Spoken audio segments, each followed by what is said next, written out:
حضور نبی رحمت صلی اللہ علیہ وسلم نے ارشاد فرمایا بندے کو سب سے زیادہ قرب سجدے میں ملتا ہے، اور سجدے میں اس لیے فرمایا کثرت کے ساتھ دعا مانگا کرو۔ اور ایک روایت کے لفظ ہیں کہ جب بنی آدم اولاد آدم سجدے میں سر رکھ کے سبحان ربی العالی کے نغمے الاپتی ہے تو شیطان پیٹتا ہے، روتا ہے، چیختا ہے کہ مجھے سجدے کا حکم دیا گیا اور میں نے انکار کر کے اللہ کی ناراضگی مول لے لی اور جہنم کا حقدار بنا، اور اس کو جو سجدے کا حکم دیا اور اس نے سجدہ کر کے اللہ کی رضا حاصل کر لی اور جنت کا حقدار بن گیا۔ شیطان کو ایک سجدے کا حکم دیا گیا تھا لیکن اس نے اس ایک سجدے سے بھی انکار کر دیا۔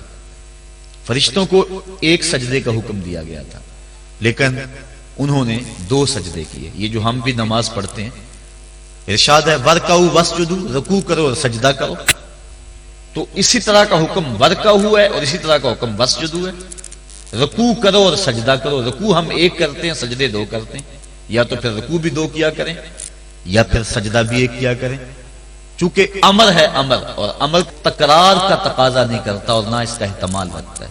میں آپ کو ایک بات کہوں تو ایک مرتبہ آپ اس کو تسلیم کر لیں جو امر کی تعمیر ہوگی، تو امر تکرار کا تقاضا نہیں کرتا، تو کہا گیا سجدہ کرو تو 1 سجدہ کرنا واجب تھا لیکن ہم سجدے 2 کرتے ہیں۔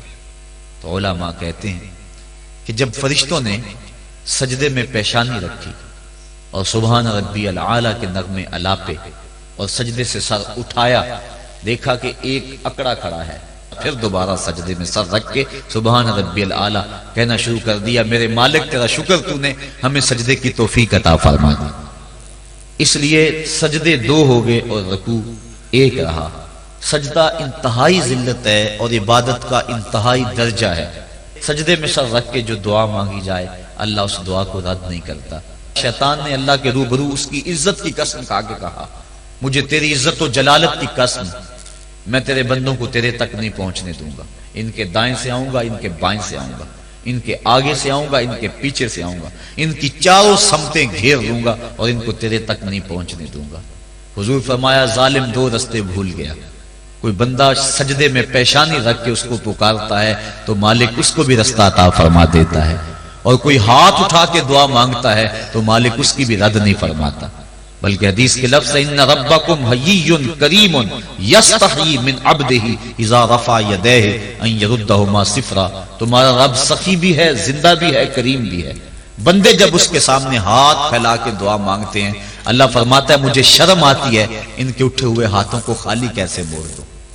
تو بندے اس کے حضور جب مانگیں مطالبہ کریں تو مالک بندوں کی دعاؤں کو قبول کرتا ہے۔ تو یہ 2 راستے کھلے ہوئے ہیں، ہاتھ اٹھا کے دعا مانگیں یا سجدے میں سر جھکا کے دعا مانگیں، تو مالک اپنے بندوں کی دعا کو قبول فرماتا ہے، شرف قبولیت بخشتا ہے۔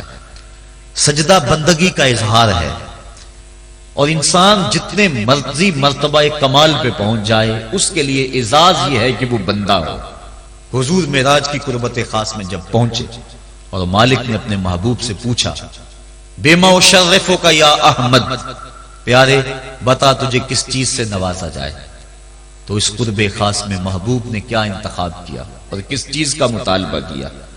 حضرت امام رازی نے لکھا اور بھی علماء نے، ملا جیون تفسیرات احمدیہ میں لکھتے ہیں کہ حضور نبی رحمت صلی اللہ علیہ وسلم نے اس قرب خاص میں اللہ کی بارگاہ میں عرض کی بنسبتی الیک شرفنی بالعبودیہ، اے اللہ ساری زندگی سجدوں میں پیشانی رکھ کے میں کہتا رہا ہوں کہ تو میرا اللہ ہے، آج تو بھی تو کہہ دے کہ تو میرا بندہ ہے، تو مجھے بندہ کہہ کے پکار دے۔ بندگی میں جو مزہ ہے بندے کے لیے اس سے بڑا اور کوئی اعزاز ہو ہی نہیں سکتا۔ حضرت غوث اعظم شیخ عبد القادر جیلانی رحمۃ اللہ تعالی علیہ فرماتے ہیں کہ ولایت میں سب سے کمال مرتبہ جو بندے کو نصیب ہوتا ہے وہ مقام بندگی ہے۔ بندگی وہ دولت ہے کہ جو بندے کو کائنات کی قوتوں کے سامنے سینہ سپر ہونے کی قوت دیتی۔ جب خدا کے سامنے بندہ جھک جاتا ہے تو پھر کسی اور کے آگے نہیں جھکتا۔ یہ درس ہے توحید کا، یہ سبق ہے سجدے کا۔ اللہ کو سجدہ کرنے والا کسی اور کے آگے پیشانی نہیں جھکا سکتا، اور اگر کوئی اللہ کو بھی سجدے کرتا ہے اور کسی اور کے آگے بھی پیشانی جھکاتا ہے تو اس نے سجدے کی روح کو سمجھا ہی نہیں ہے۔ توحید کے دامن میں آباد ہونے والا کائنات کی ہر شے سے بے خوف ہو جاتا ہے۔